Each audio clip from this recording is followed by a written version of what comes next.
Welcome everybody to another episode of Fantasy News. I'm your disheveled goblin host Daniel Green, and today, you know, we're going to be going ahead and jumping straight on into the Wind and Truth cover reveal. That is right, the 5th book in the Stormlight Archive officially has its Dalinar cover, with cover art, as always, by Michael Whalen. This is, now that I saw the full, landscape one, amazing. Though, I actually think it isn't at its best when it is the cover, if that makes sense. I think this art is spectacular. There's just something about the art that's hard to make really showcase its true awe and wonder on the actual hardback. I've had this issue actually with a couple of COSMERE books. I think Michael Whalen is so epic of an artist that introducing any design, no matter how well done, is difficult. All right, I'm not gonna lie. I've been looking at this cover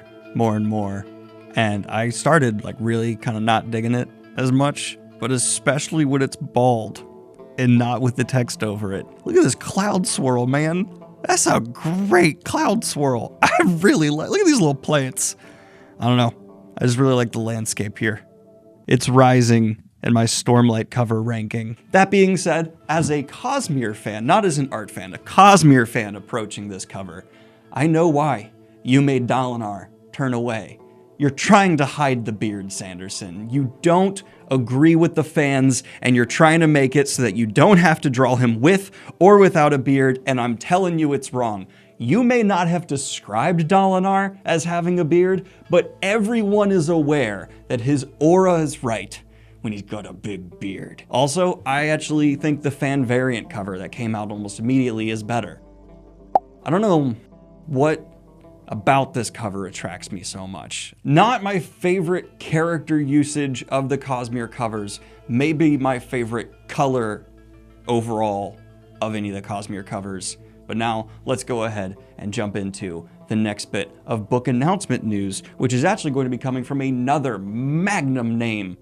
That was wrong. Which is actually going to be coming from another massive name within the fantasy space, Gavril Kay, who has announced Written on the Dark. From the international best-selling author of Tigana, All the Stars of the World, and A Brightness Long Ago, comes a majestic new novel of love and war that brilliantly evokes the drama and turbulence of medieval France. Unfortunately, no cover to talk about yet, but I do think more people need to read Gavril Kay, truly one of the authors of the fantasy space, and someone who's probably influenced many of your personal favorites. And in other big name news, we are getting a little bit of an art update from Martha Wells. That's right, the Murderbot Diaries are being combined and colorized on the cover. So the full series will be available for the first time in just 3 volumes, putting together All Systems Red with Artificial Condition, Rogue Protocol with Exit Strategy, and Fugitive Telemetry with System Collapse. And just totally embracing that everyone knows this is the Murderbot Diaries by putting the Murderbot Diaries up top. Not gonna lie, big fan of the series, could not name all the books even though I just read them all. Partially because I'm stupid. And despite how much I hate the adaptation sticker on it, 1, I'm excited for this adaptation to get done, and 2, they had enough restraint to keep it off the 2nd and 3rd volumes, which I begrudgingly appreciate. And also Apple's being kind of a black void, for some reason, in my subjective opinion, makes it less intrusive than other streamers now on our streaming service stickers you see all the time. Though for which covers to colorize, I wouldn't have chosen these 3, but I think there's not really any bad choices either, so cool. Say it because I know someone's gonna point it out. I know there is technically cover. Oh, I packed them. That's right, we're moving. Yeah, the office is getting all packed up. Isn't that cool? I know there is color on the existing Murderbot books, but they're desaturated, and they're making these one more vibrant. Yes, also we're moving to New York, and this is how I'm announcing it. Goodbye. But in other cover reveal news, we also got a cover reveal for The Burning Queen by Aparna Verta is the 2nd installment in the Ravence trilogy, with design by Alexia Pereira. Reverence has fallen. Her enemies have ravaged her people, and now Ilana, Adia, Ravence must decide how far she will go to reap her revenge. As she is pulled into the bitter war that will decide the fate of her kingdom, a new tyrant rises to reclaim his home, and Elena finds that perhaps her hunger isn't enough. I do really like this cover. I just see this style so often now. They start to blend in my head, but that's a heck of a blurb, and any book with a dragon on it gets a big old badass stamp of approval, of course. They didn't go with a thickum dragon, they went with a noodle dragon. Not my personal favorite breed, but still a badass dragon. Before we get into this next story though, I just want to say, personal news for me, I hit 60,000 words on the current draft of Better Dead that I'm working on, and I could not be happier with them.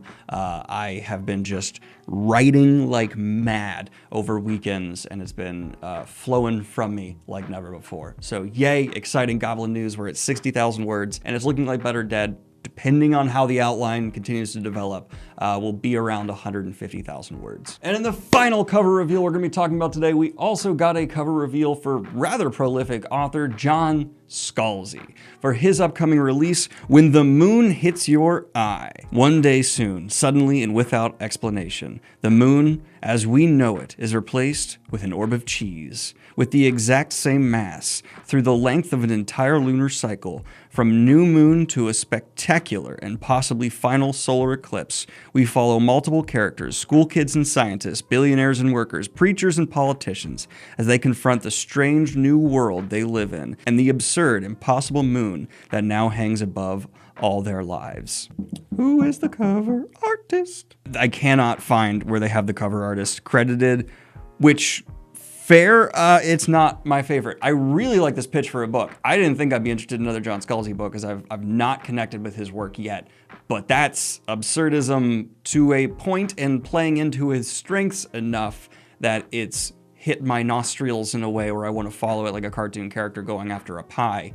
That being said though, yeah, just not my vibe of a cover. I much preferred his recent cover, Starter Villain. That was a truly spectacular piece of art that I think almost won the Fantasy Award for Best Artwork. But this fantasy news is brought to you by Wraithmarked Creative and their edition of The Sword of Kaigen. Not this one though, their new one. That's right, Wraithmarked Creative is coming out with a more available, lower price point edition of The Sword of Kaigen by ML Wong. This edition is going to be about $50 with the art you're seeing on screen now by Tom Nielsen. And all the design stuff they do is from Sean T. King, who, if you pay attention to Wraithmark stuff, is a big part of the reason their stuff feels so special so consistently. My favorite part of this though is that it has those beautiful sprayed edges you know make books just explode off a shelf, but also underneath that cover you just saw, there's also going to be a printed version as well without the design, so you can have that more bare minimal look. But that's not where this deal ends. In fact, you're gonna have an opportunity to get a bundle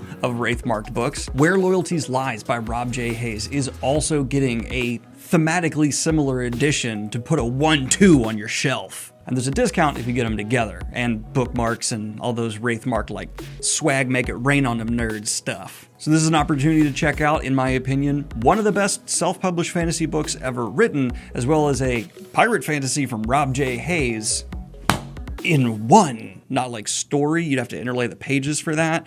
You could do that, but I just meant like in one, per choice. Full disclosure, Wraithmark Creative did publish my book, Neon Ghost. They are also a sponsor here, but they are a company that I followed and enjoyed long before that because their books tend to just be marvelous. They work with artists like Felix Ortiz and so many more to just bring that extra of life to the stories you love. Link to the Kickstarter to check out these campaigns down below. Now, back to the news. But sliding out of the book news, we're going to go ahead and enter the wider entertainment space for speculative fiction, and through that, we are going to be talking about the fact that Ian McKellen has revealed he's been asked to return as Gandalf for Lord of the Rings: The Hunt for Gollum. He went on to add that, "I've been told there are going to be more films, and Gandalf will be involved, and they hope I'll be playing him. When? I don't know. What is the script? It's not written. So they better be quick." By quick, he does mean his age, reflecting on the recent accident he had on stage playing Henry IV, saying, "I'm just trying to convince myself it was an accident. I'm feeling left weak physically, which I'm doing exercises for. And of course, it's emotional. We all trip all our lives. It's just when you get to my age, you can't always get up again." I'm happy to say, though, he did end this by saying, "I'm going to take the rest of the year off, not because I need to, just because I want to." And like him, I think we all need a little bit of a rest from Lord of the Rings. I'm feeling fatigue. At least epic fantasy adaptation fatigue to an extent, which even ties into the next story here, which is going to be the fact that George R. R. Martin has said he is not looking forward to revealing everything that's gone wrong with the House of the Dragon, but that he needed to do it soon. And of course, I think this is so obviously a play for him to get headlines, and obviously this is gonna work. It's been all over the place, Reddit, Google, different blogs going nuts with it. Who knows what he's actually gonna come out to say, but there's a reason I personally have not been talking about House of the Dragon or Rings of Power here on the channel. I know they're comment grabbers, attention engagement getters, and they typically do okay in views, but I'm just exhausted talking about that stuff, and I don't feel like I'll have much more to add. So I'm just going to say, yeah, I'm the speculative fiction fantasy guy, but the conversation around these properties has gotten so out of whack that I feel like I'm doing my job better and enjoying my job more when I start talking about books and maybe some older shows that's legacies are more cemented and not just being whipped around left and right for all these crazy reasons. So if that's disappointing you all, I'm sure eventually I'll do a deep dive into House of the Dragon. I'm sure I will do the same for Rings of Power, but I don't want to be in the wave of conversation that's reactionary for these reviews, and I will feel better about the videos if I wait, sit on them, and I'm able to treat them as a bit more of a retrospective. I wanted to cover the new Peter Pan horror movie, but there's a bigger Peter Pan expert here on BookTube, so I just asked them verbatim, hey, there's a new Peter Pan trailer coming out, want to watch it? And show me your thoughts, so here's that. Hello. Daniel asked me to cover the news of a new Peter Pan movie because I happen to like the book. So I am going to watch the trailer real quick and then report on it for you. Give you my thoughts. I expect a Peter Pan retelling to be, I don't know, light. Peekaboo. So if you need a hand, wants to come to Neverland with me. No. So there's a new Peter Pan movie coming out from the makers that also made Winnie Pooh, Blood and Honey. Apparently, honestly, Peter Pan does lend itself well to a horror retelling. A man coming and kidnapping children and taking them to a place where they never grow old. And he stabs them if they don't follow his rule of law. Nah, it can work. I'm pretty horrified, but it makes sense. But there you go, there's your update. If you are into low budget, bloody horror about what was once a fairy tale, what was once a childhood memory for you, now turned dark, you might check it out because it is coming out on October 31 of this year, naturally. Peter Pan's Neverland Nightmare, coming to you this Halloween. Back to you, Daniel. But in the final piece of fantasy news we're going to be covering here today, I'm excited to say for some video game fans, specifically for Alan Wake and Control, Remedy and Annapurna have announced a strategic cooperation on Control 2 and bringing Control and Alan Wake to film and television. Specifically, the statement says, Remedy is thrilled as finished people can be, to announce that we are working together with Annapurna, who is co-financing the development of Control 2, and taking the Control and Alan Wake franchises to film, TV, and beyond. While Remedy is, as previously stated, a Finnish developer, Annapurna Interactive is a video game developer located here in the United States. And Annapurna will also be involved in the production of Control 2. And the way they're framing this in their press release is essentially that, while Remedy is able to focus on the core games, the assistance from Annapurna will allow them to make it even better, while Annapurna will be able to better handle the rights, I assume because they're located over here in the United States, and may have pre-existing connections to Hollywood. And with both of these studios having tonal oddities like Annapurna's Stray and Solar Ash, and Remedy, of course, having Alan freaking Wake, the artistic alignment of these two studios coming together to collaborate makes sense. Though if I'm being honest, after skimming through Annapurna's catalog, they don't seem to have anything of this scale on their resume. So it's got to be exciting for them. It's too early on to possibly say whether or not these adaptations will be for television or for the cinema. But this has just been your latest episode of Fantasy News. Like and subscribe if you have not already, and hit the Patreon if you want to support what I do here. Have a good one, y'all. Peace. But first, a quick word from today's sponsor, the Sword of Kaigen.